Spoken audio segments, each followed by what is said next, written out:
Chris Cherry, I love this guy. He's so chill, so laid back, but at the same time, so committed and so invested into what he's doing.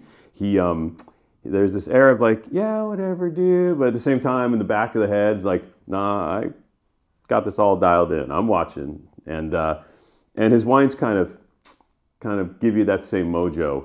And, of course, we sold Villa Creek's first vintage, Chris Cherry's first vintage of the Avenger back in, good Lord, I can't remember what year that was now. It was a while ago, and Chris brought it himself to the store, and we fell in love with the wines from the very, very first taste. He is one of the pioneers in West Side Paso Robles. So this whole West Side gang, Lenny Collado, Saxum, all these cats, Booker, et cetera, et cetera. Chris is one of the founding fathers of that area, if you will. Chris ran a restaurant called Villa Creek in downtown Paso for a long, long time, and that became the name of the wine as well. And now he makes Villa Creek wines from his Maha Estate. He planted his own vineyard up near like Adelaida, like West Adelaida. So you're west side, you're up in the hills. And he planted his own vineyard some years ago called the Maha Estate. And from there, he produces his own Maha Estate wines as well as the Villa Creek wines. But then he also sources for this wine, his Farmhouse Red, which I love it when conscientious, serious friggin' winemakers produce value wines. There's nothing better, man, because they can't help but have the same attention to detail to the entry-level wine as they do to everything else they do. They can't help it. They can't keep their hands off it, And when that happens, you get just consummate value. And that's the way it is with the Farmhouse Red. Not only that, in 2023, we're working with a great vintage in Paso. And accordingly, the Farmhouse Red in 2023 is fabulous. Chris says it tastes like dark fruits, spring flowers, your new favorite wine. And it pairs with a third date, your best friend's birthday, Sunday football, and dinner with the in-laws. If you love your in-laws. If you hate your in-laws, you can bring them something else, like from the grocery store. This is not grocery store wine. A chunk of this is from the Maha Estate. We discussed like kind of amounts, and like maybe a third or something is from Maha, and then 2/3 is outsourced. But he's really going for that like juicy, generous, classic West Side Paso blend. So we're talking about 50% Grenache, 20% Syrah, 20% Zinfandel, and 10% Petite Sirah. All organically farmed, by the way. So it only works to folks farming organically, and this wine just lit us up. The Rhône Valley was always the inspiration for these West Side Paso guys.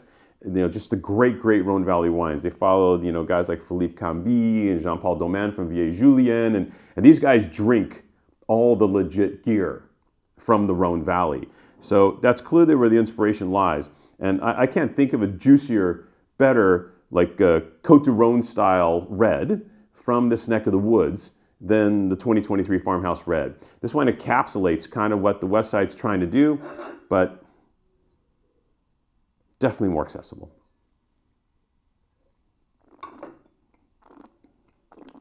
And when I mean accessible price-wise.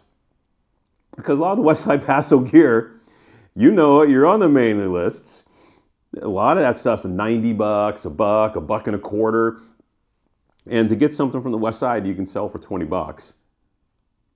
Yes, please, and thank you.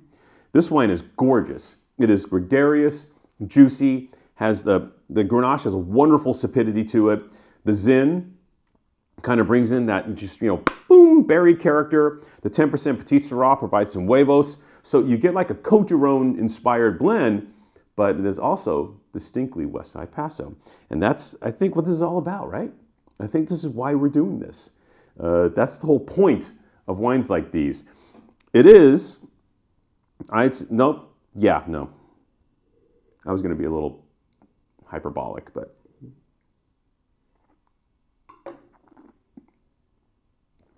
yeah. I have not had a better Paso Robles Red under $20 in the last couple years. Taste this wine, it's legit. Wow. Yes, please. 93 points from Venice. So it has like a monster banging score to go along with all the run. The blend is perfect. The label's super cool. Chris is amazing. Support this guy. These are the guys in West Side Paso doing it right. This isn't just pudding. It's not ponderous. There's brightness. There's energy here. There's that core, but there's also juicy, delicious Paso Robles fruit in this wine. An absolute joy to drink. Kudos to Chris for putting this one together for this price, dude. You friggin' hammered it. Click and buy this wine. Like and subscribe to all that we do. We are here for you, delivering the goods. Cheers.